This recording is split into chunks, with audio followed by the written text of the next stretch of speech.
आज हम चर्चा करना चाहेंगे ऐसे संत का जो आर्थिक तंगी से जूझते हुए उच्च शिक्षा प्राप्त करके एक शिक्षक के रूप में त्याग भावना से भारत का नाम रोशन किया था। उस महान संत को पढ़ने के लिए ढिबरी, लालटेन, केरोसिन के तेल तक की व्यवस्था नहीं थी। कहते हैं वह अपनी भूख की ज्वाला को शांत करके यानी भूख रोक कर उससे धन बचा करके और फिर लालटेन आदि की व्यवस्था, पढ़ाई के सहगामी सामग्रियों की व्यवस्था करके पढ़ा लिखा। उसका त्याग भावना देखकर, पढ़ाई के प्रति रुचि देखकर लाहौर विश्वविद्यालय के प्रोफेसर ने उन्हें प्रशासनिक सेवाओं की परीक्षा में शामिल करने का मन बना लिया। इसकी सूचना पाते ही वह संत दौड़ा दौड़ा इनके पास आया, अनुनय विनय करने लगा कि मैं जनता के साथ सुख दुख भोगना चाहता हूँ, उनके दुख में हाथ बटाना चाहता हूँ, न कि प्रशासनिक अधिकारी के रूप में रुआब जड़ाना चाहता हूँ। दंग रह गया प्रोफेसर इस महान संत की इस भाषा से। वह संत एक शिक्षक के रूप में तैनात हुआ और भारत माता को, अपने देश को आगे बढ़ाने का हर संभव प्रयास किया। वह महान संत कोई और नहीं बल्कि स्वामी राम तीर्थ के नाम से विख्यात हुए। उनके जीवन की एक छोटी सी घटना हम आपको याद दिलाना चाहते हैं। स्वामी जी एक बार अमेरिका से वापस स्वदेश लौट रहे थे। जापान होते हुए उनका आना था। जब वो जापान पहुँचे तो एक जापानी लड़के से पूछे, तुम्हारा धर्म क्या है?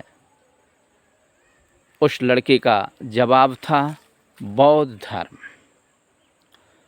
पूछा, किसी संत का नाम बताओ जिसके विचारों से तुम सहमत होते हो। नाम लिया, कन्फ्यूशियस। स्वामी रामतीर्थ चूँकि स्वदेश प्रेमी थे, राष्ट्रभक्त थे, वे मैं ही भारत हूँ कहते थे। इसलिए कहा कि तुम जापान के हो और जिनका नाम ले रहे हो वो विदेशी हैं। यदि विदेशी ताकतें यानी उन लोगों के जैसे चीनी दार्शनिक था कन्फ्यूशियस, तो यदि उनके देश से तुम्हारे देश पर सेनाएं आक्रमण करती हैं तो फिर तुम क्या करोगे? उसने कहा, वह मेरे आदर्श हैं लेकिन मैं सर कलम कर दूंगा, मैं अपने राष्ट्र के लिए किसी से समझौता नहीं कर सकता। दंग रह गए स्वामी राम तीर्थ और उन्होंने कहा कि जापान कभी भी पराधीन नहीं हो सकता और कभी भी विकास के लिए तड़प नहीं सकता। उदाहरण आपके सामने है। आज जापान विकास की धारा में गोता लगा रहा है, पराकाष्ठा पर पहुंच गया है।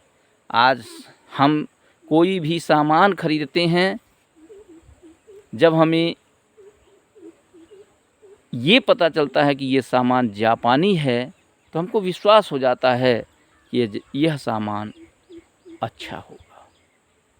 यह था उनके राष्ट्रभक्ति का एक उदाहरण। अर्थात स्वामी राम तीर्थ चाहते थे हर व्यक्ति उसी बच्चे की तरह अपने भारत से प्रेम करे और जिस तरह उस बच्चे ने राष्ट्रभक्ति दिखाया उसी प्रकार हम भी दिखा सकें। इन्हीं शब्दों के साथ आज हमारा यह कहानी समाप्त होता है। इससे आपको निश्चित रूप में शिक्षा मिली होगी कि हमें अपने राष्ट्र के लिए किसी से समझौता करने की ज़रूरत नहीं है। मतलब ये कि हमारा आदर्श कोई हो सकता है, लेकिन हमारे देश के लिए वो बौना साबित है। हमारा देश हमारे लिए सर्वोपरि है।